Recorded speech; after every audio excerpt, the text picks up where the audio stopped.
How we sounding? How we sounding? How we sounding, family? Am I loud? Am I clear? Do I sound like a robot? Tell me what it is. Shalom, tribe of Issachar. Shalom, Malak Yawasap. Khan, we coming in loud and clear. All praises to the Most High. Well, first and foremost, I want to give call halal and now Yahweh Baha Shem Hamashiach Malak Yahweh Shai. This is your brother Officer Matati Ban Ban Yum Yum coming at y'all with another live class. Let's get this background changed a little bit. Hold on. Let's get that layer out because we about to set some fire. We about to set some fire because we don't do this just for the brothers and sisters that know the truth. We also do this for the brothers and sisters who are still learning the truth or who are potentially going to learn. Right? We got to put this information out for them. It's Black History Month, so called. You know, we remixing it. We're gonna call it Israelite History Month, right? And that's what we're gonna go over today. We're gonna go over some facts about our people. And of course, we're gonna read some Bible, man. All right. Make sure to like, subscribe, share, you know, Cash App if it's on your heart, whatever the case may be, man. All right. Let's go ahead and jump right into it. Let's share this. Let's share this screen real quick.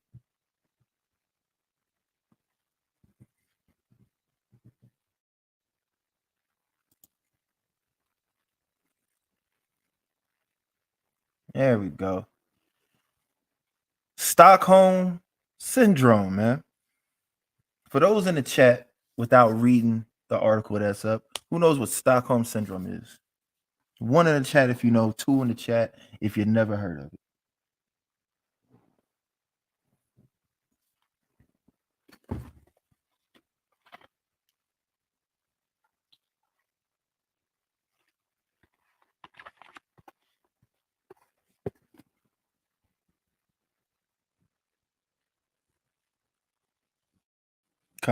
Falling in love with your oppressors. That's part of it. That's most certainly part of it, right? We gonna go over a little bit of Stockholm syndrome, and we're gonna go over some, how can I put it? Some causes and some symptoms of Stockholm syndrome, right? Well, let's read this. Stockholm syndrome is a proposed condition in which hostages develop a psychological bond with their captors. It is supposed to result from a rather specific set of circumstances, namely the power imbalances contained in a hostage taking, kidnapping, and abusive relationships. Therefore, it is difficult to find a large number of people who experience Stockholm syndrome who to conduct studies with any sort of power. This makes it hard to determine trends in the development and effects of the condition, and in fact, it is a contested illness due to doubts about the legitimacy of the condition. That's cap at that last part, right? Because we know for a cold hard fact there is a large number of people that we can name off the bat who suffer from this condition. Who are they? So-called Blacks, Hispanics, and Natives. We suffer from Stockholm syndrome. A large majority of our people do this, right? For example, whenever we out teaching in the streets or what have you, you know, or even you on social media and you see, you know, countless conversations. What's the most common thing our people say, especially when we bringing the truth out, when we try to tell them that they're special, that God loves them and he's going to avenge them. Well, what about the white man? Tell me about the white man. You know, that our people want to defend their captor first. Shalom to the powerful priest Ramamoth Bon lawyer, man. Shalom. But yeah, our people want to defend their slave master first before they accept anything of high value for themselves, right? They go along with what their captive says, you know, the doctrines that they bring to them, their ideologies, their way of life. And to go anywhere beyond that it is scary to them, right? Even some of those that even go off into offshoots like what's that thing called? Going off into Islam and stuff like that. You know, they claim to have, you know, black power, they support black power, quote unquote, but yet they still do not realize that they are taking up and putting on capes for their slave master. That's what they do, man. And it's sad. It's extremely sad to see. But we gonna get into how people were predisposed to it. We know it. We're gonna get some details though, right? Let's continue reading this. Emotional bonds may be formed between captors and captives during intimate time together, but these are generally considered irrational in light of the danger or risk endured by the victims, which is a fact. It's an abusive relationship, right? Our captors who still rule over us to this day have done all manner of evil towards us, so that way we can be strictly dependent on them. Why is that? Well, our people want to be like them. And short, sweet, and to the point. Our people have always wanted to be like the heathen instead of being the great and noble people that they are. That's the start of it. We know how the Most High go. You want to run to these people? Okay, cool. I'm a deliver you into their hand and see how you like it. Sadly enough, our people did well. Our people found out that they didn't like it, but yet they still accepted it, and they won't accept anything outside of it. Right? That's a fact, tribe of Issachar. It is definitely a part of the curses, most certainly. Right? But that's really what I want on here. Right? It's to so that way our people can, you know, begin to see, you know, where the illness is. You can't treat a sickness until you find the source of it, right? Matter of fact, what's down here? What's oh, here we go. There are oh wow, there are 4 key components that characterize Stockholm syndrome. 1, a hostage's development of positive feelings towards their captor. Boy, I can't tell you how many of our people do this, man. They will defend a Caucasian, they'll die for a Caucasian, so much so that they want to be a Caucasian. We see this all the time. A more recent event in the case of Tyree Nichols. Those 5 officers wanted to be just like their brothers in blue. And they thought that it was okay for them to kill one of their own. And what the Most High do said, nah, it don't work like that. Right? Again, I don't feel no pity for them brothers and what's coming to them. They should have exercised the proper love and compassion that we ought to have towards one another, but instead they showed hatred because that's what they were taught to do. They were taught to hate themselves and hate their people as a part of their Stockholm syndrome that they have, man. What's the next one? No previous relationship between hostage and captor. Of course, there was no previous relationship. It was a hostile environment, an act of war, and what started it, right? A refusal by hostages to cooperate with police and other government authorities. So when the captor gets put on Front Street and their captor is being told that they're wrong, what do? They defend. They will go against the opposition who's actually trying to help them, trying to save their lives in order to defend that toxic relationship, that abusive relationship, to defend their captor. Our people do this all the time. So much so, if you even bring up any form of disdain for the captor, the oppressor, that they will go to bat, put that cape on, and fight you tooth and nail to say, no, master's nice to me. Master's good. He gives me food, he gives me sleep, he gives me food stamps, he gives me welfare. He tells me it's okay to kill my own. That's what our people love right there. And that's what our people do. Because what is the sickness of the mind? And that's where it begins. It is a sickness of the mind. right? A hostage's belief in the humanity of the captor. Master's good. He's nice to me. Ceasing to perceive them as a threat when the victim holds the same values as the aggressor. I'm gonna read that last point again. A hostage's belief in the humanity of the captor, believing that they can be nice. At one point, they will like them. You know, those good old marches, you know, no justice, no peace. We got to give them a chance. Or we got to get into the law system. We got to change the laws. We got to do this. We got to do that. This, that, and the third. No, it don't work like that. But our people believe in that humanity of the captor, ceasing to perceive them as a threat, knowing good and darn well that these people are absolute threats to our well-being, our livelihood, our women, our children, and our elders and our men. They're a huge threat, but they don't perceive them to be that. Why? Because they work with them, they go to school with them, they done had themselves a couple of friends and whatnot, you know. And at times they may not even had, you know, a cold, calculative experience with these people to see them for their true colors. Even if they do, oh, it's just a few of them. It's not all of them. It's just a few of them. What is the expression? A few bad apples spoil the whole bunch, or something like that, something to that effect.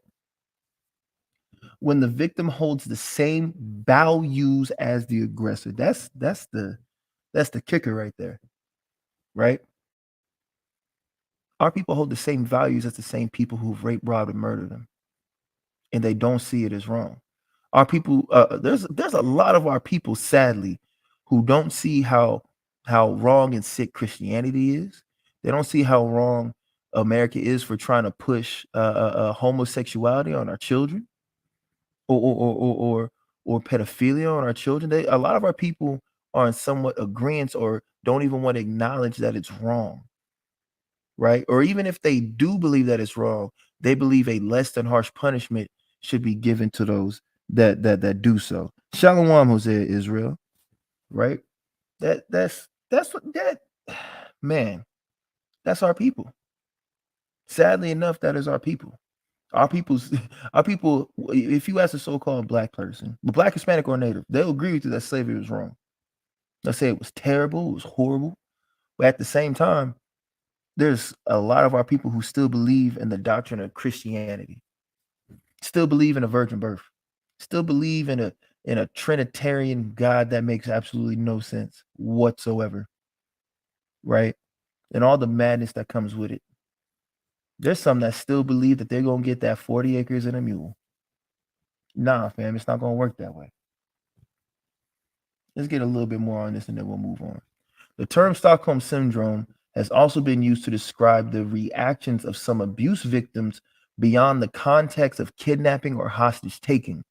Actions and attitudes similar to those with Stockholm Syndrome have also been found in victims of sexual abuse, human trafficking, extremism, terrorism, economic oppression, financial repression, political repression, and religious persecution. And yet our people don't understand what's going on because our people are complacent in the things that they know, because anything outside of what they know is uncomfortable for them and they don't want to deal with it. This is because Stockholm Syndrome can be argued as another method of coping with the stress and danger, similar to the forms of coping in that the participants do not directly address the problem, but find a way to cope with the situation by identifying with the aggressor. Coping mechanisms such as these can have a large impact on PTSD. Lord in Christ. You know what's sad about it? Our people will accept this and acknowledge that our people have Stockholm Syndrome. You know what the cold part about that is? There's going to be some of our people who will still acknowledge it and won't change anything or deal with it. They'll still remain in that Stockholm Syndrome world, man. That's the crazy thing about it. right? But that's a huge mental illness on our people, along with PTSD, Stockholm syndrome, and it gets passed throughout the generations, right? Let's get some Bible, man. Let's get the word of God, right? Let's get these.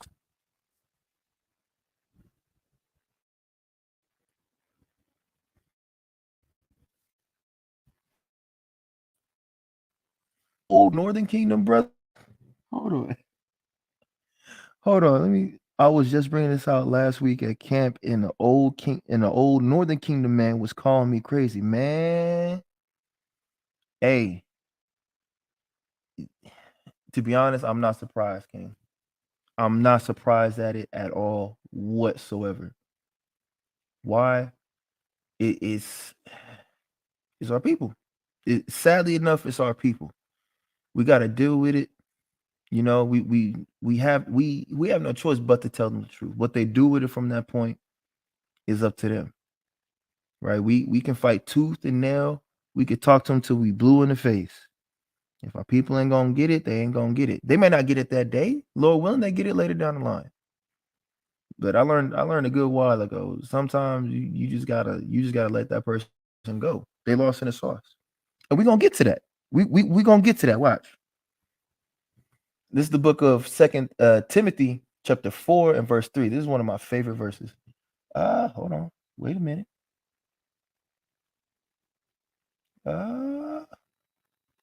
I didn't want this in the NLT. Let me do that. Hold on. Hold up. Wait a minute. Something ain't right.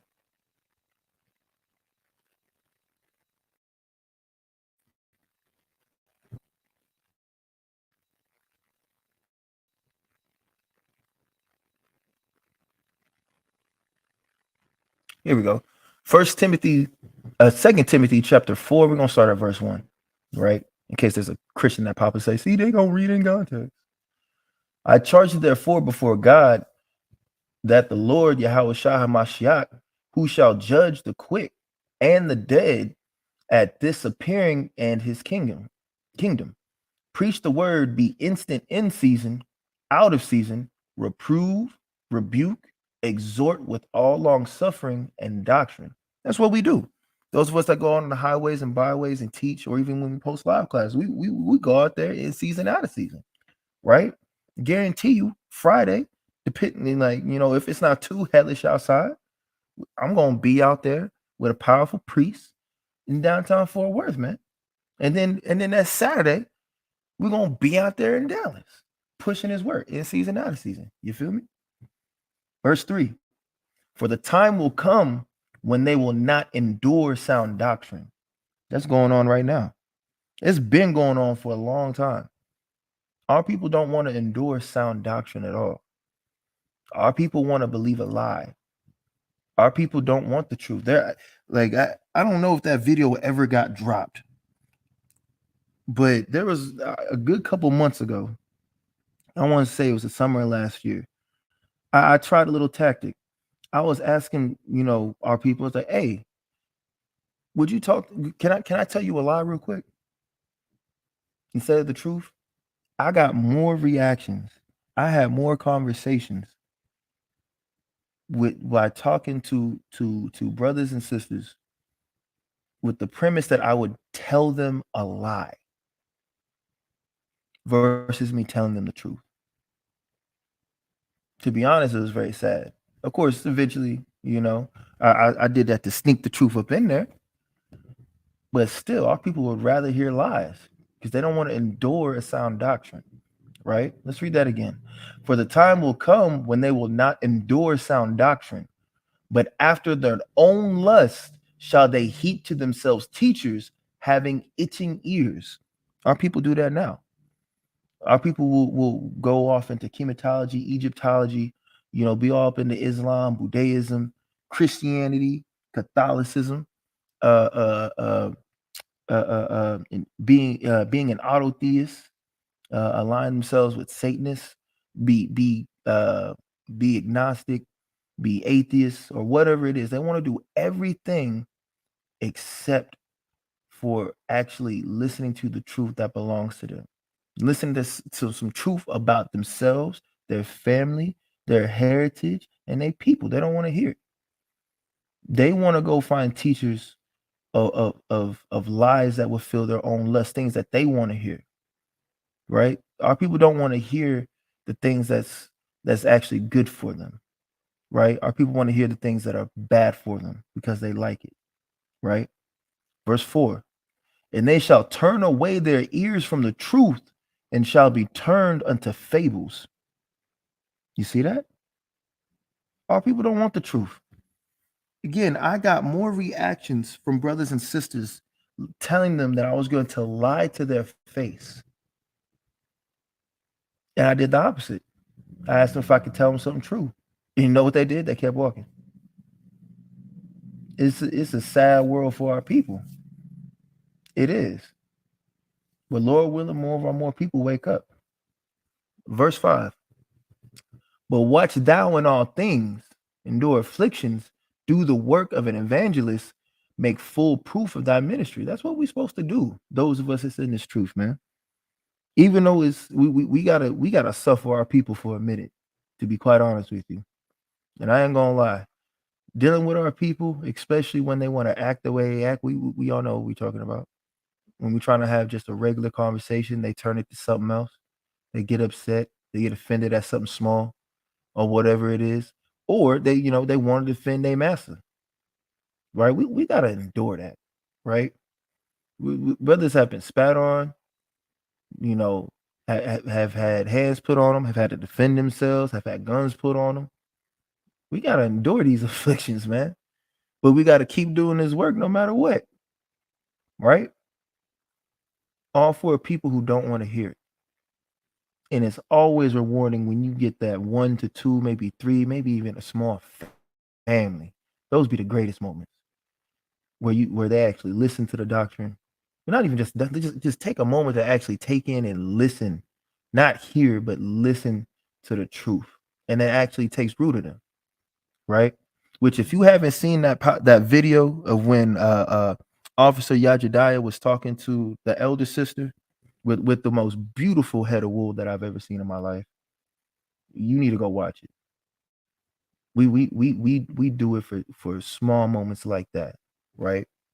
Of course, ultimately we do it for the Most High, but the Most High made that beautiful moment happen, right? 1 Timothy 4:7, where refuse profane and old what? Hold on.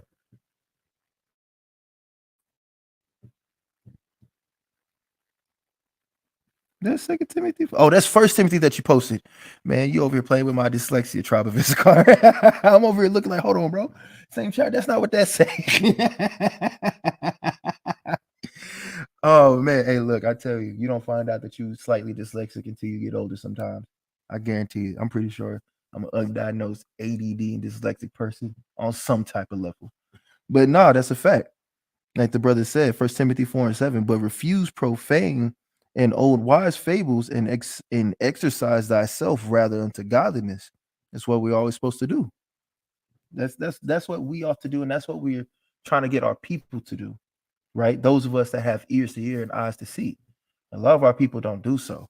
They rather take in the lies and the fables, and those lies and fables and their ways of life, how they follow, how they go after teachers, going after their own lusts and teachings after their own lusts. You know where they get that from? From their captor, from the same people who raped, robbed, and murdered them and their descendants. Why? Because they still stuck in that Stockholm syndrome. They still suffer from that, which makes it easier for them to follow the ways of their oppressor. But it's okay though. Most High, the Most High is going to remedy that. All right. Let me see here. I know good and darn well. Boom. There we go. Let's start at verse 7. This is the book is 2 Thessalonians chapter 2, and we're going to start at verse 7. For the mystery of iniquity doth already work. Only he who hath letteth, only he who now letteth will let. until he hath taken out of the way. And then shall that wicked be revealed, whom the Lord shall consume with the spirit of his mouth and shall destroy with the brightness of his coming. The wicked's going to be revealed. Their works, they're going to be destroyed, man. Even him whose coming is after the working of Satan with all power and signs of lying wonders. Interesting. They're going to have that power, signs, and lying wonders. Verse 10, and with all deceivableness and unrighteousness in them that perish, because they receive not the love of the truth, that they might be saved. And sadly enough, our people fall for these lies. They revel in them. They love them. They love the lies that they live in. They can't shirk from the truth. Some of us do, right? There's a and we all over the place. So it's not like it's a small number, but it's not. But it's small when you actually run the numbers up, right? But again, that's our people, man. Our people love to be deceived. They want to dwell in unrighteousness. They don't want to do anything righteous. They want to be their evil and wicked selves instead of being the noble and godly people that they're supposed to be. Even especially if they're a Christian, right? And I don't mean an actual follower of Christ. I mean a Christian of Christianity, right? The hypocrites, right? Right? The real modern day Pharisees. Yeah, I'm gonna say it. I'm sorry. The hypocritical Pharisees. There we go. Because not all the Pharisees were hypocrites. Not all of them, right? But I will say the real hypocritical Pharisees, the ones that say that they are godly and they are not, right? That's who they go to. And guess what? Those hypocrites are doing everything to not be saved. And verse 11 is the point. And for this cause, God shall send them strong delusion that they should believe a lie. Our people love lies. They believe that a white man with blonde hair and blue eyes came to die for them. They believe that their enemy loves them. They believe that if we work with them, give them enough time, then Master be nice to us. They like our people don't want to stand up no more, right? Granted, the example that we've been given here in America, spelled with 3 Ks, is that if you stand up for your people and what's right, you die. And in this day and age, you get canceled. You get labeled all across social media. You lose your job, your livelihood, or whatever the case is. That's that delusion, man. Our people will rather hold on to the things of this wicked place than to try to grasp the things of heaven, man. We're supposed to lay our treasures up there and not keep them here. But our people are in a heavy, strong delusion, and they believe that lie strongly. Verse 12, that they might be damned who believe not the truth, but had pleasure in unrighteousness. And that's our people. Balak Yawasap, Yahba Hashem Yashab Barakatah Watawada, Hosea Israel, Yahba Hashem Yashab Barakatah Watawada. Right? But again, that's our people, man. Our people have pleasure in unrighteousness. I can't tell you, like, social media is cool, but I ain't gonna hold you. I be wanting to throw my phone across my house. I be wanting to like give my phone to people's elbow. I be wanting to punch a hole through my computer screen sometimes because of the things that I see my people do. Our people, men and women alike. I'm not saying a lot. I'm not saying all of them, but men and women alike believe that killing our children in the womb is okay. They believe that homosexuality is okay. You got people like Dwayne Wayne. Not Dwayne Wade. Is it Dwayne Wade? Dwayne Wade, right? Who married Gabrielle Union, beautiful sister. Sadly enough, she got demons on her. Why do I say that? She endorses and has spiritually and mentally castrated her husband, Dwayne Wade, into allowing his child, his son, to identify as a woman, right? What kind of what kind of world is this, man? What kind of madness is this in this place, right? And the popular music that's purported, it endorses the killing of each other, robbing each other, sleeping with each other's wives, women being complete and total whores, spelled with a capital H, right? And endorsing that city girl whole lifestyle, women to act like men, right? Men to act like women. It's all types of debauchery and madness in this place. But that's that unrighteousness that our people take pleasure in, right? And that's a very strong delusion that our people are in, right? And all praise to the Most High that myself and all of us is in this truth. The Most High has woke us up from that and kept us from falling down that path. But again, sadly enough, this is our people, man. And the people who force our people to walk in these paths, to believe these ideologies, our people worship them as gods, man. They may not admit it, but in action, that's what they do. They defend these people. They will follow the white man's laws effortlessly, right? Now, don't get me wrong. You got a couple of us that's out there, you know what I'm saying? Doing their thing, running the block, but it's still wickedness. And it's still a form of life that is still pushed upon us by the same captor. They like to run a duality scheme. You can do things the right way, you can do things the wrong way by their standards, but yet at the same time, you still gonna serve them one way or the other. They've always done that. They created this illusion of there's two sides, yet it's not. They allow illegal tender or illegal activities that is rendered, illegal funds like drug dealing, things like that. Like I think it was during like Obama's like first or second term, I can't remember, but there was a point in time in like the early in like the like 2008 through I think like 2014 or something like that, where it was literally drug money keeping the economy up. How does that work? How does that work? They deem it illegal, but yet but they functioning off of it, and they allow people to do so because this is what they want. They want you to do illegal activities. They want you to do legal activities because it supports them. But in all aspects, you are taking pleasure in unrighteousness, right? Oh no, wait, what you say? Hold on.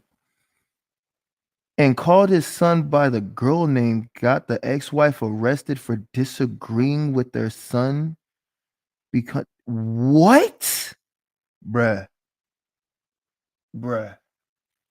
Hold the hell up. Hold on, time. I'm calling time right now. Hold on. Tanya Harrod, what you mean? what you mean, fam? Dwayne's son got a girl name and he addresses his son by that? And the ex-wife got arrested? I know she disagreed, but she got arrested for that? See, this is the stuff I'm talking about. This is the stuff that make me like bruh. Like, nah, fam. And Will and Jada Wicked too. I ain't even gonna hold you. That's a relationship that Ben needed to die on the cool. Like she committed adultery, and the dude that she had a quote unquote entanglement with came out the closet. How does that work? How does that work? In this society, you can sleep with another man's wife and then come out the closet some months later. Is you serious? Come on now. Tanya Herod, Yahaba Shem Yashah Barakatah Watawata.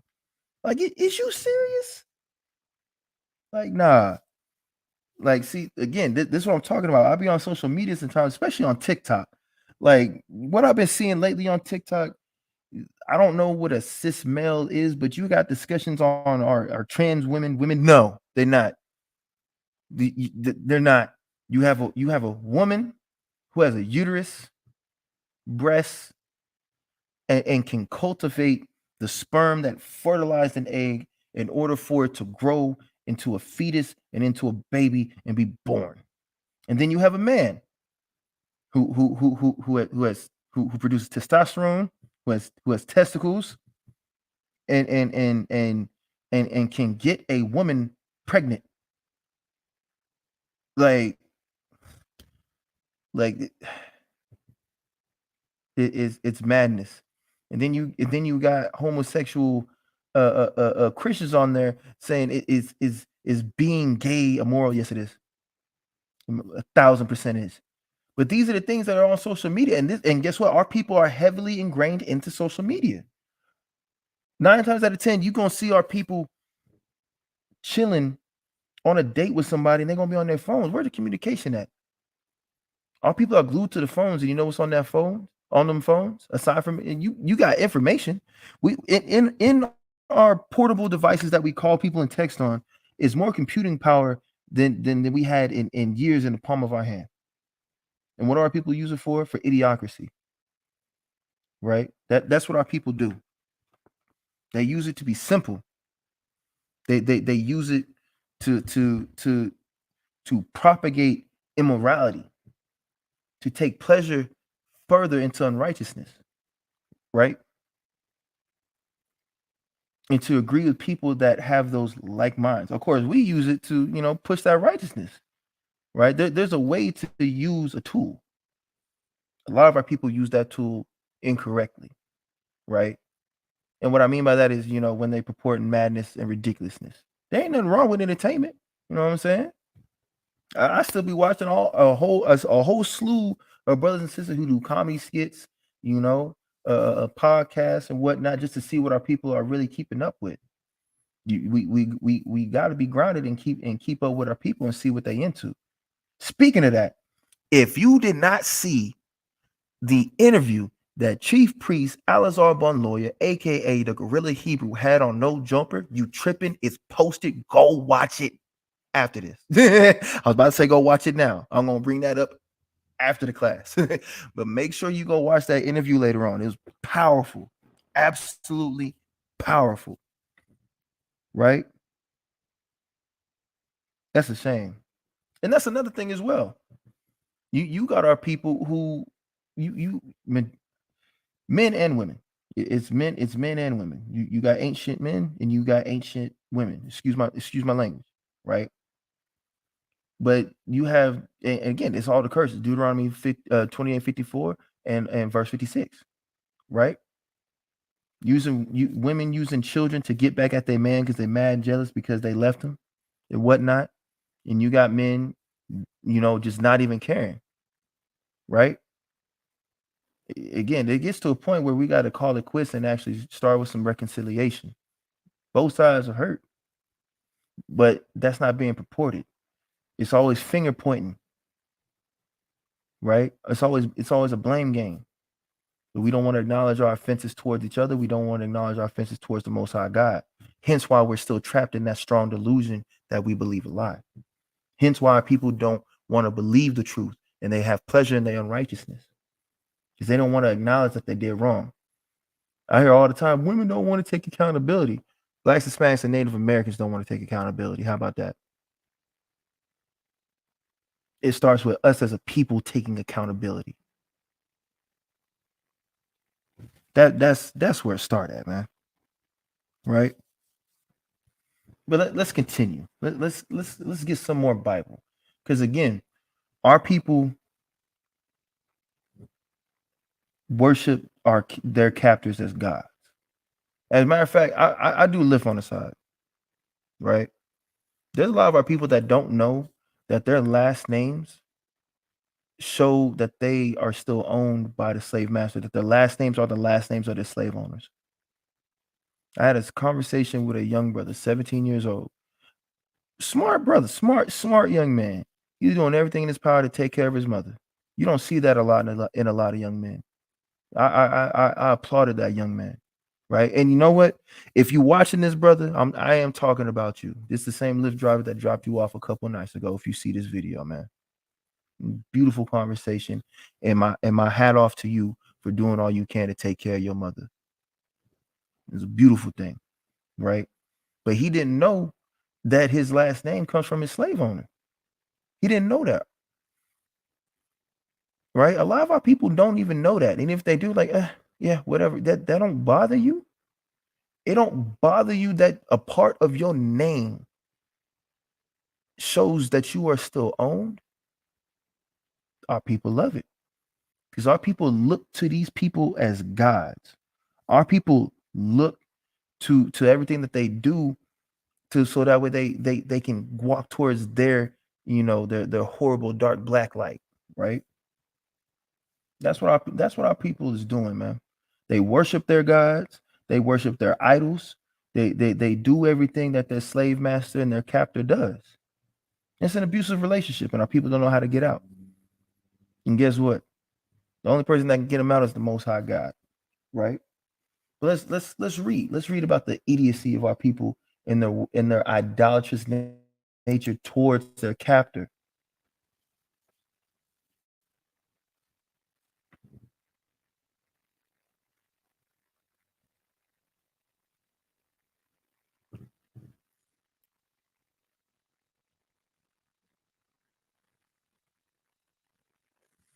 Let's see. Mine comes from Porfirio Diaz. He was a doctor. Damn. All right. See, I just learned something new right there, right? Because it goes for all of us, blacks, Hispanics, and natives. Some of us still have, some native names, and all praises for that, right? But when we do a little bit digging, we might find something different. No, I do not. See, this is why I stay away from Bible Gateway. Move your ad, man. Nobody wants your ad here. All right. But let's talk about our people and their idolatry, because there are many forms of idolatry as well, right? You have the idolatrous nature of worshiping a false god, which our people do. They believe in a Trinitarian God. They believe that Yahweh Shai, or who they believe to be Christ, was really that blue-eyed white devil, Cesare Borgia. They believe him to be God in the flesh, the Most High God, because they believe in a Trinity, right? Which to be honest, if you really saying that the Holy Spirit got married pregnant, that's blasphemy. That's blasphemy you doing right there. That's straight up blasphemy. You ought to repent of that quickly. All right. Our people idolize women. Our people idolize a culture that don't belong to them. Our people idolize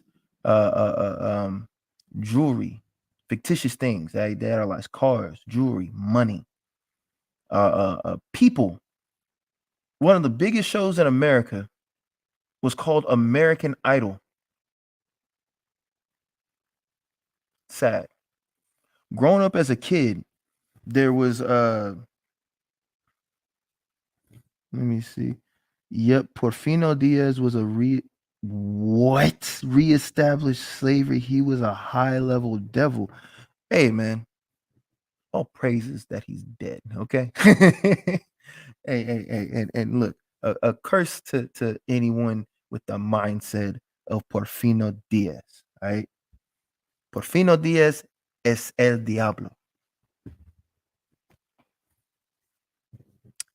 Somos gringo. I think that was right. I think that's Somos and I don't think it's and. No, that's we are. My bad. Salakia. Salakia. I mixed up my words in my Spanish. My bad. My bad. El gringo is el diablo. Porfirio Diaz is el diablo. All right. But yeah. But again, our people idolize so many our people idolize so many things in this world, right? They idolize people, material possessions, false gods, economic statuses, that quote unquote chasing that bag.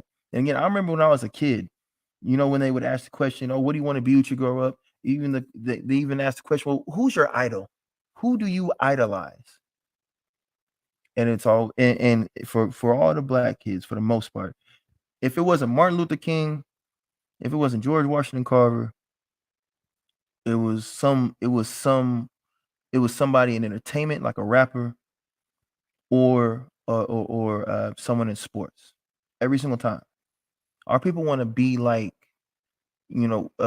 like a high level slave. That's what our people idolize. Our people idolize high level slaves. Is what they do, right? Some do it. They have great success in life. But where's that same energy for the Most High God? Where is that? It's nowhere to be found, man. Again, our people want to do everything but follow the Most High God and do what He said do, and they don't even listen to what He told us to do, because they want to follow after their own lust. They love the ways of America. It's sickening, right? But watch this. This is for our people who are caught in idolatry. This is Lord in Christ. This is Isaiah chapter 44. We're going to start at verse 9, and this is in the GNT. All those who make idols are worthless, and the gods they praise so highly are useless. Those who worship these gods are blind and ignorant, and they will be disgraced.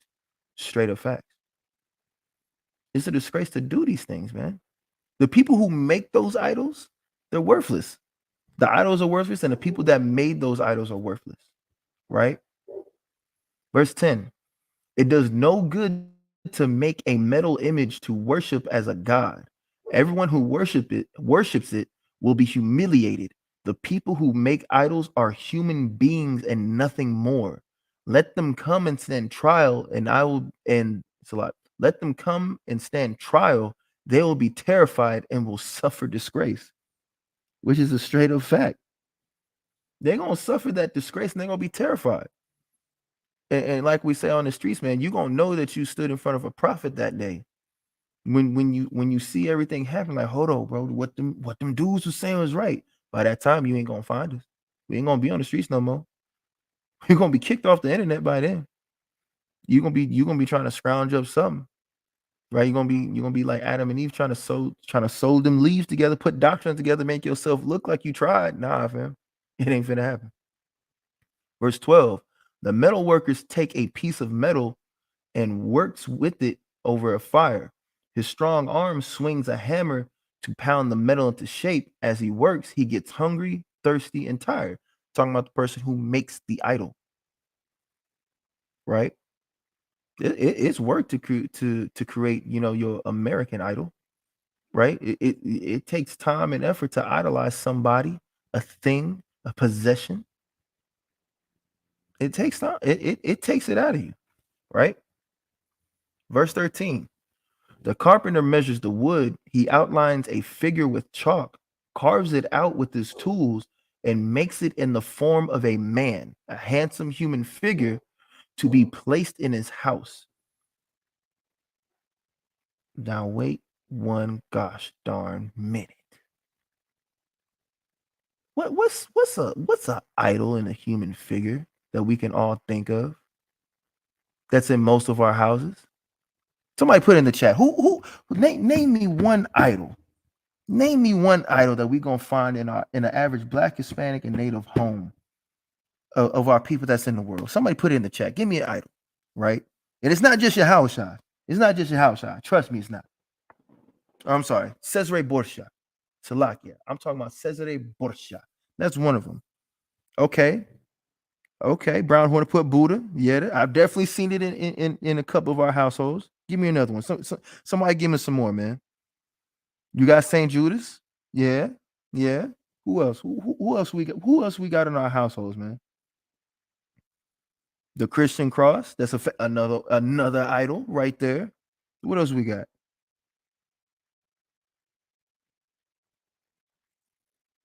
Your mom's had the Buddha. Did she rub the belly for good luck? Is that what that was? My mom was Asian and she ain't never had no Buddha in the house. My mom's is Asian and I ain't never seen no Buddha in the house, fam. The mom. Oh my God, no. The Virgin Mary, that's facts. Hey, The funny thing about that Buddha is it's not even the Buddha that they're thinking of. The actual Buddha that's so famous was actually a skinny dude. He wasn't fat like that. That in itself is a different Buddha, right? Let's see who else we got. The Virgin Mary, got Saint Judas, cross Buddha, white Jesus. Yep, that's a fact. That's a fact, man. But yeah, that's just one of the most common things. Egyptian kings and queen pictures. Yeah, that's a fact. That's a fact. And that actually, that in itself, that stems from our people for longing for something familiar. That when our people go to that, it's more of a desperation attempt to go to something closely related to him, something black, right? And you know what's funny? And I've thought about this a lot. The dollar bill, yeah. Hey, look, hey, look, my best friend who was Puerto Rican, he would actually he had a dollar bill and he wrote $1,000,000. He would actually tape it on his ceiling and he would, try to motivate him to go get that money. He never made that $1,000,000. He tried though. Christmas trees, yep, that's another one. But going back to the Egyptian kings and queens thing, you get like I thought about this for a while. Like the reason why people really like to flock to Egypt when you're put in a situation like an extreme crisis, you look for something that's comforting, right? Something to escape or distract you from the present threat or condition that you're in. So your people will go to something familiar. Oddly enough, our people like to go to Egypt. Egypt mania runs rampant, right? Like, oh, the pyramids is great. They purport these people as great, wise people and things like that. But let's look at it at a deeper level. Where do we get delivered out of? Why do we celebrate the Passover? The Most High delivered us out of Egypt. We were slaves in Egypt. We're slaves here in the modern day in Egypt. Yet our people who want to be in chematology and Egyptology are flocking back to where? To Egypt, going back to a familiar captivity, right? 2 questions. Aside from your belief, do you know if your people were enslaved here in America or are they immigrants? To answer your question, yes, my people were indeed slaves here in America. My on my so so so my so how I know I'm an Israelite for one. The plantation that my people was at it was 2 families. The Welsh and the Ingram family. They had a plantation out in Alabama. My people was on the Ingram plantation. They would actually import their slaves from a port in North Carolina. So yes, my people were indeed slaves here in the Americas. And on that same plantation was some powerful Gadites as well, right? It wasn't just Banyamyan on there. It wasn't just Banyamyan working. Gad was on there with us, right? That's probably why I'm so cool with Northern Kingdom. You feel me? We was on the plantation together. You feel me? Right? No problem, King. No problem. A yonder boy, right? But yeah, our people love to put these things in their houses, right? Halloween pumpkins, that part. Like, man, I've never really cared for pumpkin on the cool. I'm gonna keep it a buck. I don't get it. You draw on it, cut it out, it look cool, and then it gets all like withered and it molds and it just gets rotten. Just like, what's the point? You could have made like some I don't even care for pumpkin pie like that. Like it's like I don't find a use for the gourded fruit of pumpkin. I don't know of a good use or a good recipe for it. But let's continue. Verse 4. Who brought up Christmas trees? Who did that? Who did that? Who brought up Christmas trees? The tribe of Issachar. Verse 14. He might cut down cedars to use, or choose oak or cypress wood from the forest, or he might plant a laurel tree and wait for the rain to make it grow. Our people out here worshiping trees, man. You got tree huggers and hippies out here, man. Which there's nothing wrong with appreciating nature. There's no hell. If I had the funds, I would literally go out to a remote area in the middle of the forest, and in the opening of the forest, I'm gonna build me a house, some farmland. You know what I'm saying? Let me be self-sufficient out there if I had the funds. But I'm poor. I can't afford the other OR right now, so it ain't happening. All right. Verse 15. A person uses part of a tree for fuel and part of it for making an idol. Man, man, oh man. We know it's a Christmas tree. You got the cross as well. What's another thing that's also made of wood that our people use to make idols? Northern Kingdom should know this.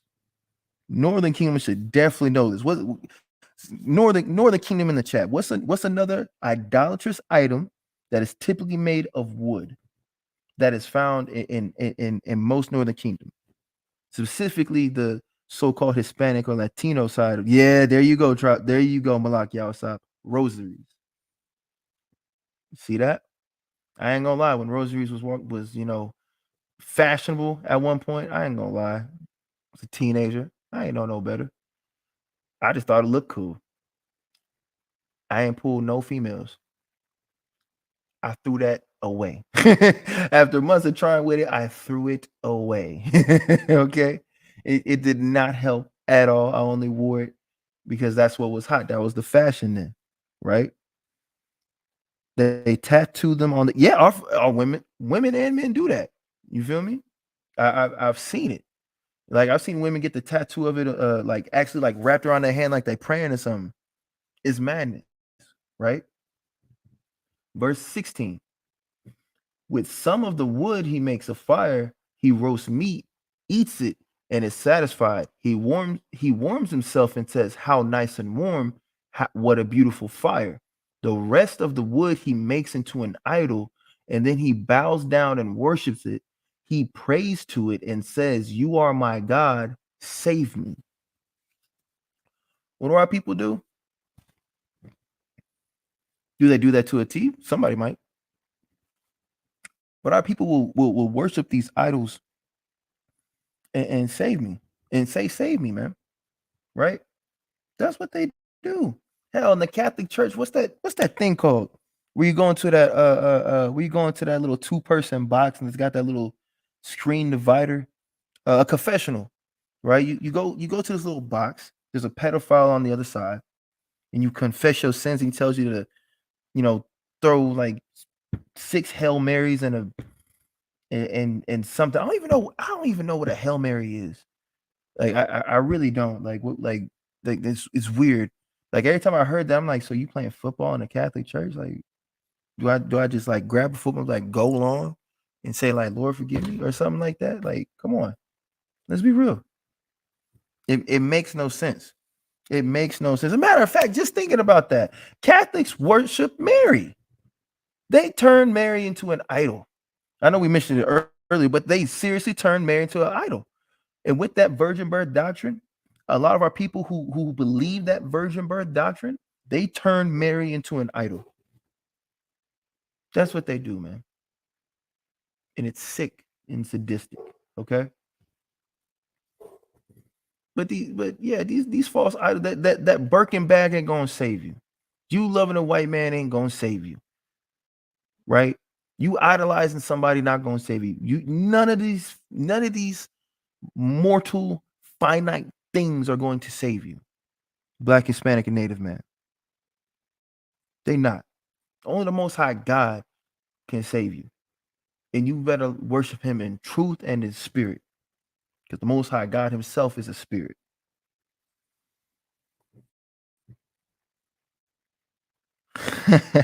Hey man, look, I learned how to sleep in church. All right. I'm not gonna tell you the secret because we're not there no more. We ain't falling asleep in church no more. All right. Verse 18. Such people are oh my God. Hey, look, if you want to pull some real hard-hitting precepts, get you a GNT. Because it's let me read verse 18. Such people, let me read verse 17, and I'm reading that 18 because it is so powerful. The rest of the wood he makes into an idol, and then he bows down and worships it. He prays to it and says, "You are my God, save me." Verse 18. Such people are too stupid to know what they are doing. They close their eyes and their minds to the truth. Oh my God. Man. And that's a fact. because the following of these things here, these idols going into this idolatry that's forced upon our people, not understanding that is wrong and why it's been imposed upon them. Our people have been made stupid. A lot of our people are exceedingly smart, academically smart, almost geniuses. But when it comes to the realization of things that pertain to the truth about the surroundings and about what's really going on, they're absolutely stupid. It is what it is, right? Are you familiar with post-traumatic slave syndrome? Do you believe that our people suffer from trauma passed down? Yep, we went over that in the beginning of the class. Old dog, new tricks TV. That was one of the first things that we went over. We started with Stockholm syndrome, and don't and hold just see we trust me we getting there. Trust me, we gonna get some more in depth to it because we're gonna get up to the leading to one of the, I don't want to say the main cause, but a blueprint, if you will. That's a fact. Education and intelligence are two different things. That's a fact, right? Verse 19, the maker of idols hasn't the wit or sense to say, some of the wood I burned up, I baked some bread on the coals, and I roasted meat and ate it, and the rest of the wood I made into an idol. Here I am bowing down to a block of wood. Oh my God. Yo, again, if you want to get some hard hitting precepts, get a G&T, man. Right? Because some of these precepts, bruh, let me read that again. Verse 19, the maker of idols hasn't the wit or sense to say, some of the wood I burned up, I baked some bread on the coals, I roasted meat and ate it, and the rest of the wood I made into an idol. Again, listen, this is a maker of idols. This is someone who knows how to work with his hands. He can build things, he can cook, things like that. He has knowledge to do certain things. And then he says, and the rest of the wood, I made it into an idol. Here I am bowing down to a block of wood. Here I am bowing down to a candle with someone who people say is Mary. Here I am bowing down to a cross. Here I am bowing down to Cesare Borgia. Here I am bowing down to European Caucasians who are descendants of my slave masters. Here I am bowing down to the doctrine of these people. Here I am bowing down to a culture that was forced upon me and forsaking my own. Idolatry can come in a few different forms, right? Granted, it is the worshiping of false gods, and our people make these things to be their gods. Verse 20, it makes as much sense as eating ashes. His foolish ideas have so misled him that he is beyond help. He won't admit to himself that the idol he holds in his hand is not God at all. And our people won't admit that either. A lot of our people have an issue with that. They'll cling on to that Trinitarian doctrine. They'll cling on to Christianity. They'll cling on to that virgin birth doctrine. They'll cling on to their slave master, the oppressor, the European Caucasian, and everything that comes with it. They'll agree with it. They'll die with it. They'll march in the street and say Black Lives Matter for 2.5 weeks, post on social media, and it's back to your regular scheduled slave doctrine. And why is that? Because like the powerful officer, chief officer Nakamayan Banya Howada over Memphis said on live, our God, our people have a problem with God. They got a problem with God. They're mad at God for whatever reason. Our people don't like God. That's what it is.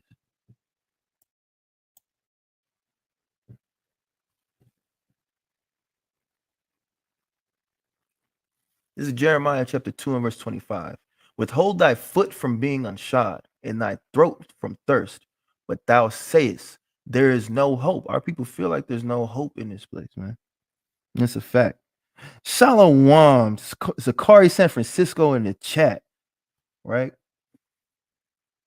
But yeah, our people really truly believe that there's no hope for them, right? They believe that. So they go for the tiniest little glimmer of hope that they have. You have a people who've done nothing but heavily oppress you, and those same people who hate you and oppress you, they give you that small glimmer of hope.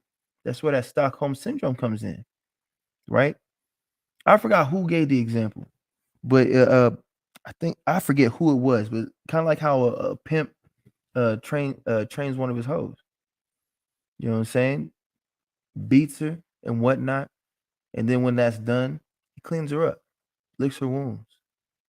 A small glimmer of hope. Oh, he can be nice. Oh, America can be good to us. They kill us, they enslave us, but they're nice. They gave us a stimmy. They gave us a stimulus check. Oh, they gave us jobs, affirmative action. I know that they blew up Black Wall Street, but you know, we can work next to them now. I know they killed Malcolm X and Martin Luther King Jr., but we're allowed in their schools. Now our children can go learn and be indoctrinated with their children. I know that the government's pumping guns and drugs into our neighborhoods, but they allow us to go in the suburbs. I oh I know and I understand that you know they hate us and they jack up our prices in the projects and whatnot, but at least there's not white only stores. The same people that hate you give it that same glimmer of hope. And in doing so, our people have this to respond. For I have loved strangers, and after them will I go. And our people do that in all facets, whether it be religion, Lord in Christ. Ayash, if that's you in this chat, I just saw what you put in the officer chat. All I'm gonna say is all praises. Hold on, wait. Let me make sure I read that right. Hold on. Let me read that right. Get him. The officer knows why I'm clapping. I'm not gonna say it on this live. I'm not finna say it on this live. But the powerful officer Ayash knows why I'm clapping. I saw that come. All praise to the Most High. Oh man. It's just like you just said, and they say that we're terrorists, right? And that's another thing. Our people love their oppressor, their strangers, so much so that they believe. I can't tell you how many times I've seen our own people have said, y'all are just like the KKK. How?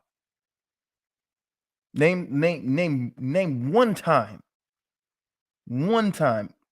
any quote unquote black extremist group, as they labeled us, have done mass hangings,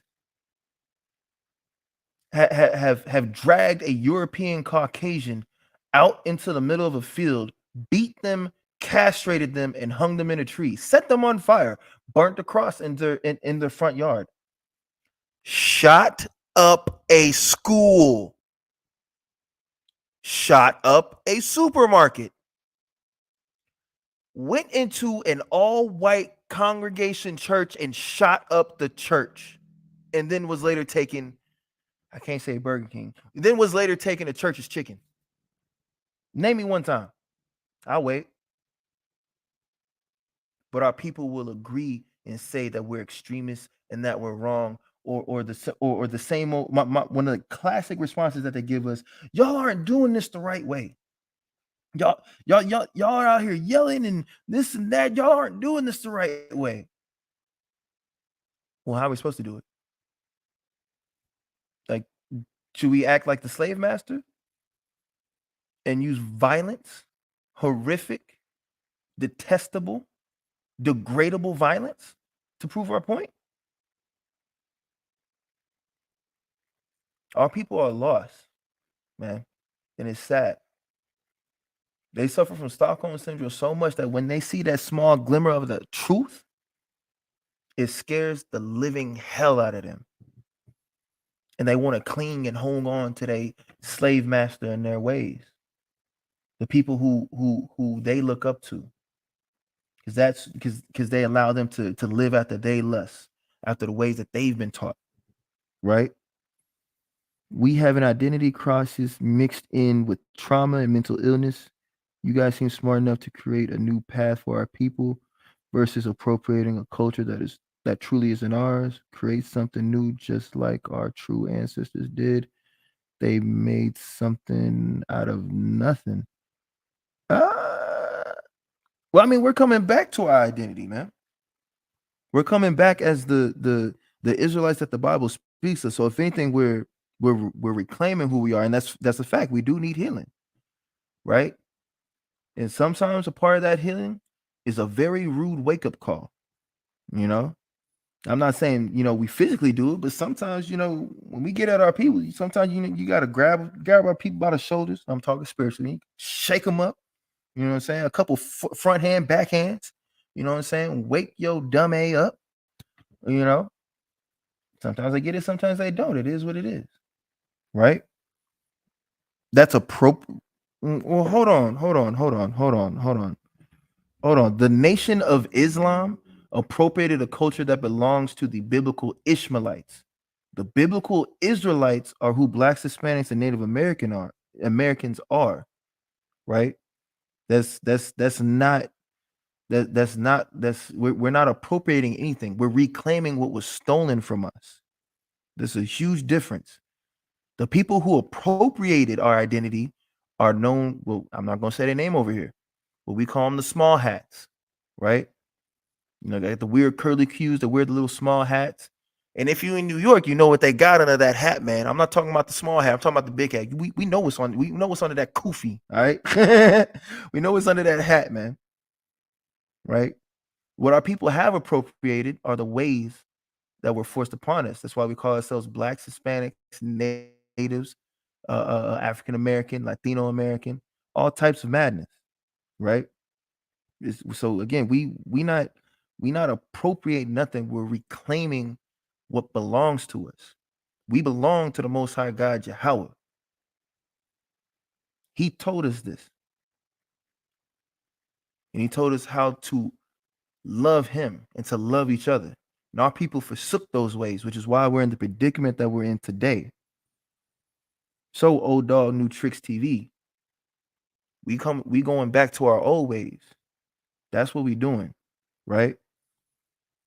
And if you don't mind me asking, what city you based out of? I'm not trying to do anything funny. I'm curious. I would love to at least set up some form of a formal discussion. Not on this one, not on this class, but at some point I would love to have a deep. Okay, you in Detroit? We got brothers. We got brothers in Detroit. We got brothers in Detroit, right? If you want, you know what I'm saying, we can set up some form of a formal discussion. You can hit the email. Let me see. Matter of fact, let's get the email plugged in, right?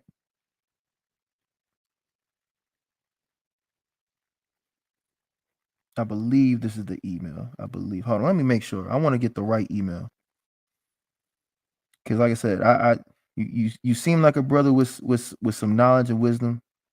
I would love to have a formal discussion with you, so that way we can show you that this isn't an appropriation, but a reclaiming or a reconciliation back to who we are. Boom. There we go. I got you.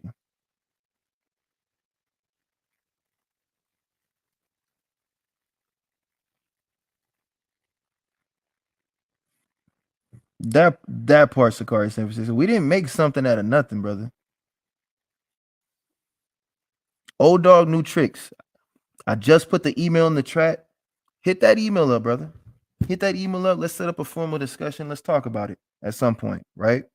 But again, our ancestors didn't make something out of nothing. Our people were chosen by the Most High God, Yahweh, right? The only true living God, right? And just like Malak Yahweh, I said, we love you and we glad that you're listening, right? But yeah, let's get the blueprint now. I think now it's time for the blueprint. First, let me get some God for real. All praise to the Most High, Old Dog New Tricks. Now in the chat, one in the chat, if you've heard of it, 2 in the chat if you haven't. Who's heard of the Willie Lynch letter?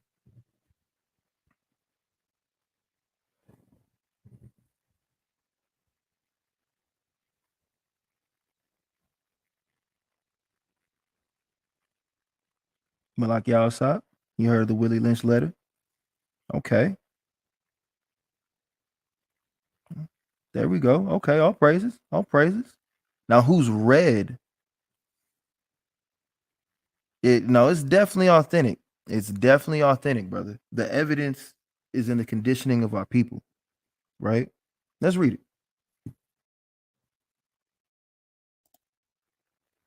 Very short book. I have a copy. I was shocked at how small it was.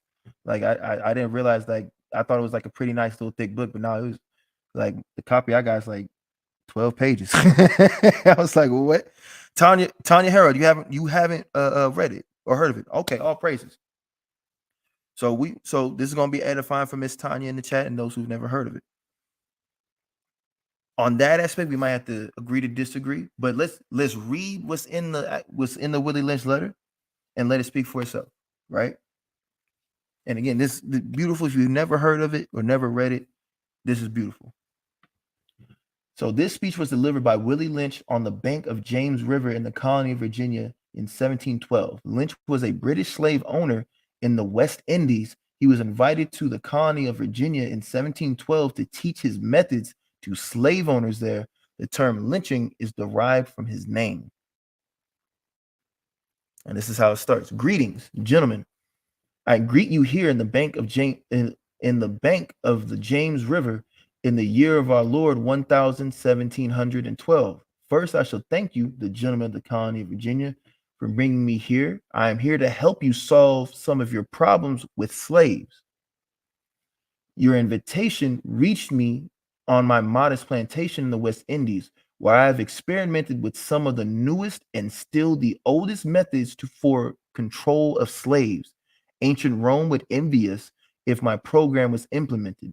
As our boat sailed south of the James River, named for our illustrious king, whose version of the Bible we cherished, I saw enough to know that your problem is not unique. Also, please note, they did give us a slave Bible. Let's keep it a buck. Let's keep it a buck. They didn't want us really handling a full-on 1611. That's how you got Nat Turner. All right. That's how you got Nat Turner. All right. Watch this. While Rome used cords of wood as crosses for standing human bodies along its highways in great numbers, you are here using the tree and the rope on occasions. I caught a whiff of the dead slave hanging from a tree a couple miles back. You are not only losing valuable stock by hangings, you are having uprisings. Slaves are running away. Your crops are something left in the fields too long for maximum profit. You suffer occasional fires. Your animals are killed. Gentlemen, you know what your problems are. I do not need to elaborate. I'm not here to enumerate your problems. I'm here to introduce you to a method of solving them. We was fighting back. You see that? In my bag here, look, Lynch had to get in his bag. Weird ass. I have a foolproof method for controlling your black slaves. I guarantee every one of you that if installed correctly, it will control your slaves for at least 300 years. My method is simple. Any member of your family or your overseer can use it. I've outlined a number of differences among the slaves.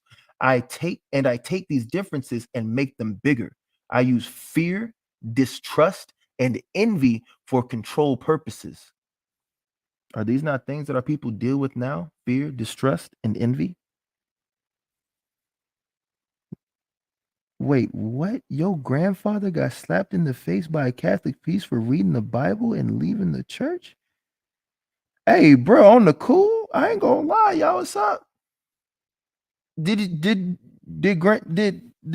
Abuelo, like, did he throw hands? Like, what's up? Because I ain't gonna lie, at that point, Hey, look, I'm finna go send that priest to meet God, bro. Real rap. That priest is finna go meet God, bro. You got me messed up. I'm not about to get slapped by some pedophile on the road. It ain't happening. All right. But let's continue. These methods are worked on. These methods have worked on my modest plantation in the West Indies, and it will work throughout the South. Take this simple little list of differences and think about them. On top of my list is age, but it's there only because it starts with an A. The second is color or shade. Was there not in the late 80s and early 90s a thing of colorism? Some people try to bring it up today. Where you got it's still today, and we joke about it for the most part. You got light skins versus dark skins, right? We make jokes about it now. It was real bad in the late 80s and early 90s. It was real bad back then. Shoot. Look, I got bullied because I was little, light skinned, and had curly hair. Trust me, I know about it. Trust me. Look, dark versus light, it was real, especially in Cali. It was real. All right. It's a lot. Let's read that again. The second is color or shade. There is intelligence, size, sex, sizes of plantations, status on plantations, attitude of owners, whether the slaves live in the valley, on a hill, east, west, north, south, have fine hair, coarse hair, or is tall or short. Now that you have a list of differences, I shall give you an outline action, but before that, I shall assure you that distrust is stronger than trust, and envy stronger than adulation, respect, or admiration. Our people work on negative aspects than positive. And our people have that heavy in them today, right? This was the blueprint for it. Continuing on. Where we go? Where we go? I lost my spot. Boom. We right here. The black slaves, after receiving this indoctrination, shall carry on and will become self-refueling and self-generating for hundreds of years, maybe thousands, meaning we ourselves will perpetuate these things. Do not our people perpetuate these things now? Don't worry about it. We'll get it. We're going to move further into it. Don't forget, you must pitch the old black male versus the young black male. Oh, you young niggas don't know what you talking about. Man, shut your old head ass up. We ain't with that old stuff no more, man. These young kids don't got no respect. This, that, and it's heavy. It's happening today. It happens today. We've always been like this. Even before this, but again, this was an outline to really put it back into us, man. To really make it heavy against us. The young black male, it's a lot. Make sure I don't miss that. You must pitch the old black male versus the young black male, and the young black male against the old black male. You must use the dark-skinned slaves versus the light-skinned slaves, and the light-skinned slaves versus the dark slaves. You must use the female versus the male, and the male versus the female. You make them hate each other. You make them fight amongst each other. You make them distrust each other. You make them kill each other. You make them use one another. What are the two greatest commandments? To love the most high God with all your heart, all your mind, and all your soul. For those that was here present in that class, how do you do that? How do you love the most high God with all your heart, all your mind, and all your soul? Quick in the chat. Who got it? How do you do that?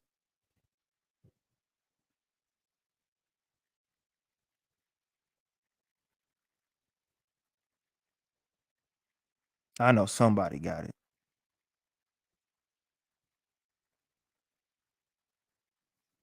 That's right, keeping the commandments. And the second commandment is likened unto it, to love thy neighbor as you love yourself. And how do you love your neighbor as you love yourself? By doing what?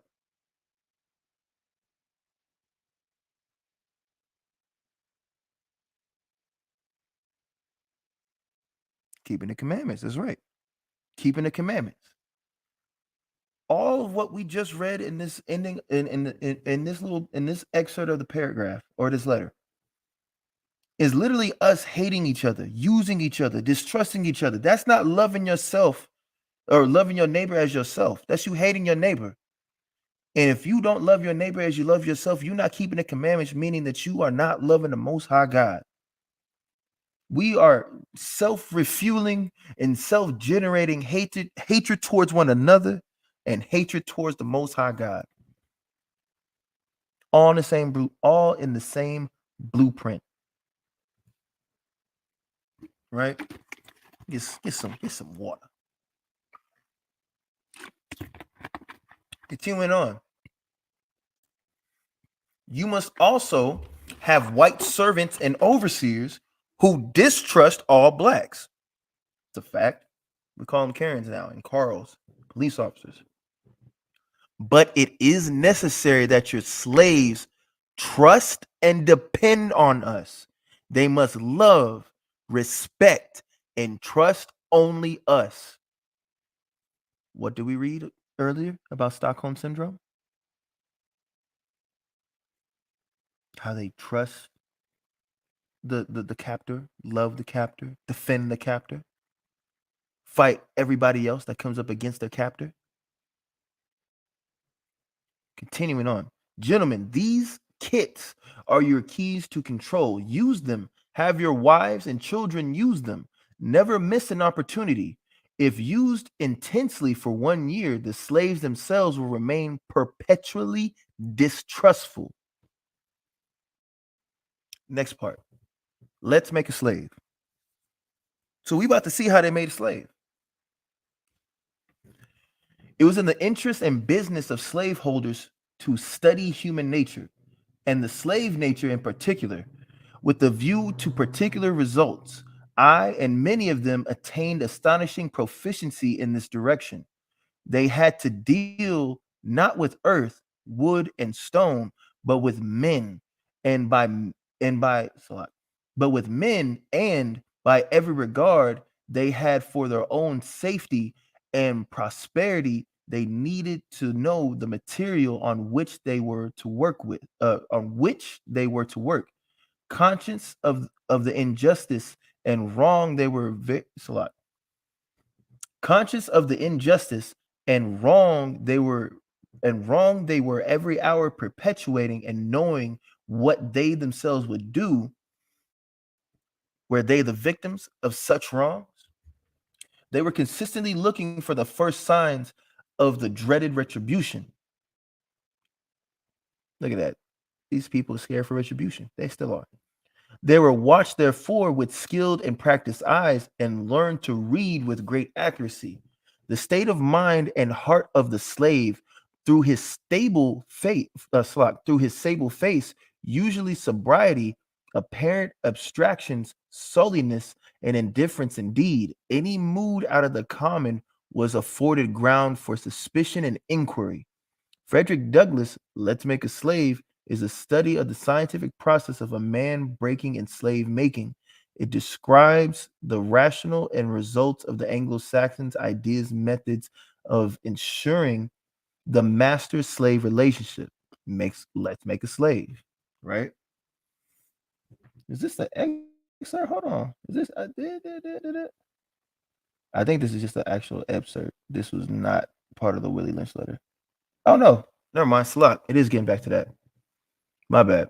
Result of the Anglo-Saxons' ideas and methods of ensuring the master-slave relationship. Let's Make a Slave. The original and development of the social being called the Negro. Let us make a slave. What do we need? First of all, we need a black nigger man, a pregnant nigger woman, and her baby nigger boy. Second, we will use the same basic principle that we use in breaking a horse, combined with some more sustaining factors. What we do with horses is that we break them from one form of life into to another. That is, we reduce them from their natural state in nature. Whereas nature provides them with the natural capacity to take care of their offspring, we break that natural string of independence from them and thereby create a dependency status so that we may be able to get from them useful production for our business and pleasure, making us dependent on them. It gets worse. Trust and believe it gets worse. Okay, fam, you going okay, I'm about to say you going you gonna clear up or not? Cardinal principles for making a Negro. The fear that our future generations may not understand the principles of breaking both the beast together, the nigger and the horse. We understand that short range planning economics results in periodic economic chaos, so that to avoid turmoil in the economy, it requires us to have breadth and depth in long range comprehensive planning. Uh, Articulating both skill, sharp perceptions, we lay down the following principles for long range comprehensive economic planning. Both horse and niggers are no good to the economy in the wild or natural state. Both must be broken and tied together for orderly production. For orderly future, special and particular attention must be paid to the female and the youngest offspring. Just like they go for soft kills today, where they attack our women and children, and how they exalt our women in this place and endorse single parent households to ensure that the man is not there to protect the woman, to protect the child, and to raise up that child. Just like it was back then, it's the same today, right? Both must be crossbred to produce a variety and division of labor. Both must be taught to respond to a particular new language. Physiological and physiological and physical instruction of containment must be created for both. We hold the six cardinal principles as truth to be self-evident based upon following the discourse concerning the economics of breaking and tying the horse and the nigger together. All inclusive of the six principles laid down above, note neither principle alone will suffice for good economics. All principles must be employed in orderly for orderly good for the nation. Terrible for the nation, right? Accordingly, both the wild horse and the wild natural nigger is dangerous even if captured, for it's a lot, for they will have the tendency to seek their customary freedom, and in doing so might kill you in your sleep. All praises to all the slaves that did that. All praises to the Most High. You cannot rest. They sleep while you're awake. They are awake while you sleep. They are dangerous. Near the family house, and it requires too much labor to watch them away from the house. Above all, you cannot get them to work in this natural state. Hence, both the horse and the nigger must be broken. That is, breaking them from one form of mental life to another. Keep the body, take the mind. Our people have definitely had our minds taken, right? In other words, break the will to resist. Now, the breaking process is the same for both the horse and the nigger, only slightly varying in degrees. But as we said before, there is an art in long range economic planning. You must keep your eye and thoughts on the female and the offspring of the horse and the nigger. A brief discourse on offspring development will shed light on the key to sound economic principles. Pay little attention to the generation of the original breaking, but concentrate on the future generation. Concentrate on your kids.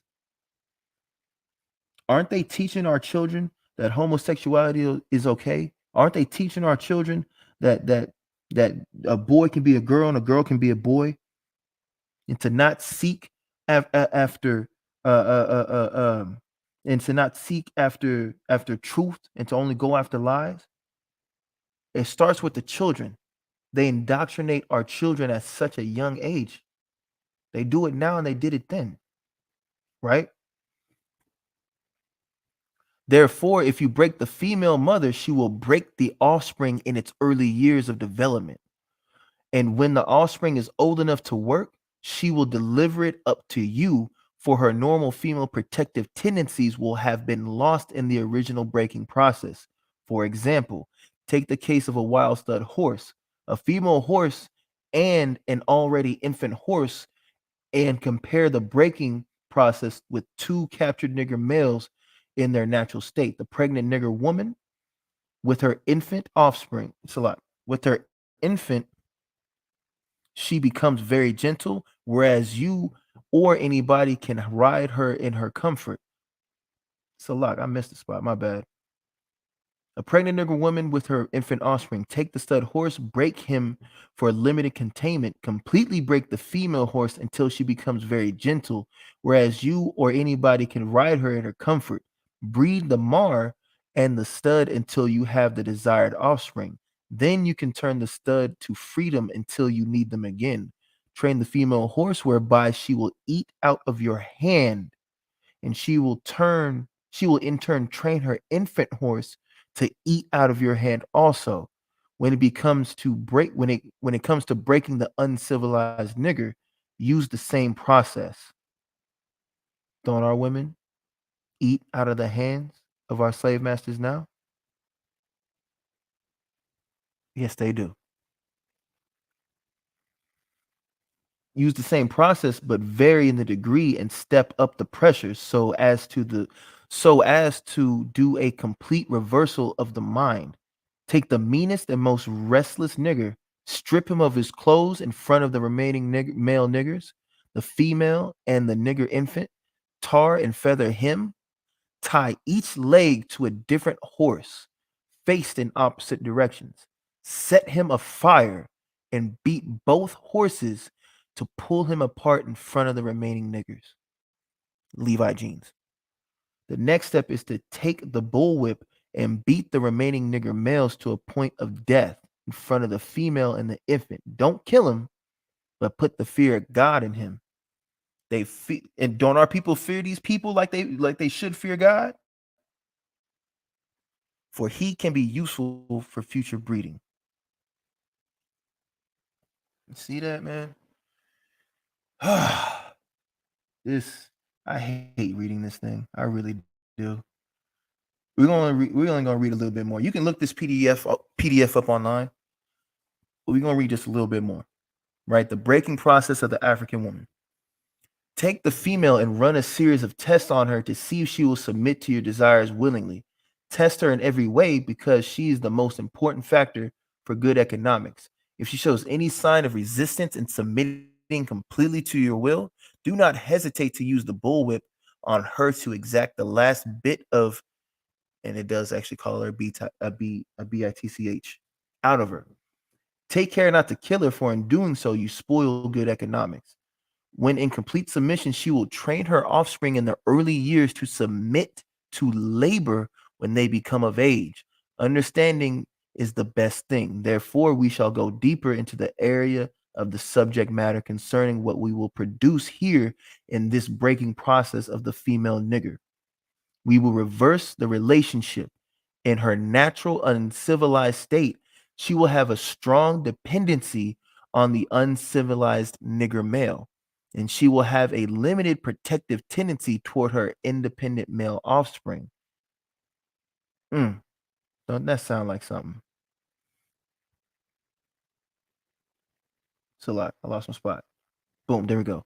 And would raise the male offspring to be dependent like her. So instead of raising the young man up to be a man, to be dependent like a woman.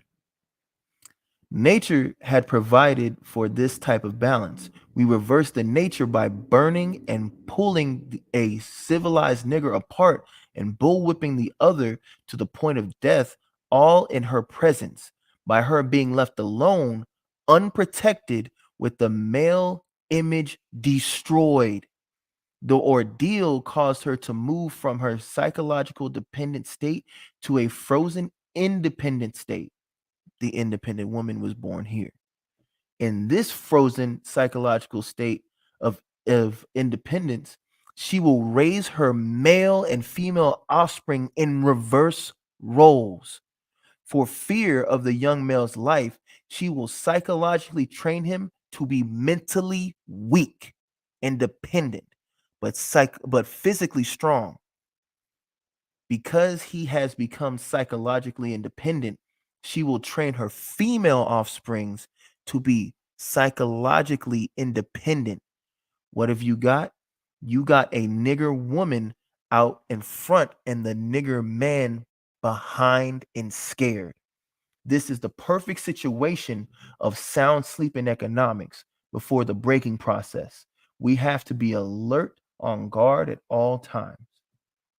Now I'm going to end it at that point, man. You see that?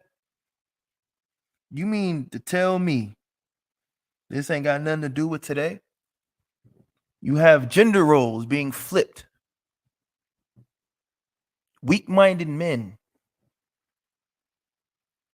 you are hiding behind women. And you have women wanting to rule over men. Where does it come from? The Most High said that he will flip this earth upside down. That children will be our oppressors and women will rule over men. I may be misquoting, but still. We can all find this in the Bible. But we can all see this was part of the indoctrination and the destruction of our people, man. Right? Let me see. Just thought of this question. If an Israelite female slave was raped by a white slave master, is the descendant still considered pure Israelites? Is he covered under Israel's blessing? If a white man sleeps with an Israelite woman, that baby is of the white man. It is a Caucasian baby. If an Israelite man sleeps with any woman, that baby is an Israelite. Your bloodline and your nationality goes by your father's seed line. Old dog, new tricks. That's what it goes by, right? But yeah, man, if you guys want to read this, the Willie Lynch letter, it's pretty cheap. I think it was like $12 when I bought it. This is a free PDF that I found online. And again, why are we doing this? It's quote unquote Black History Month. In reality, it's Israelite History Month. We say it's Israelite history all year round, man. And again, we in order to cure the sickness, we have to understand the disease's origin, right? Our people have always been sick in the head. But our people here in the Americas have gone through some horrible things. And of course, this is part of it. Again, like I said, this is part of the blueprint as to why our people are the way that we are today. And why are people so sick in the head, where the Stockholm syndrome comes from, where the PTSD comes from. A lot of our people, they love Black History Month, but they don't want to read this part of history. Our people want to acknowledge and give accolades to notable people, but they don't want to remember the pain. Because if they remember the pain, then they're going to change their point of view on their masters, right? That's something our people ought to do.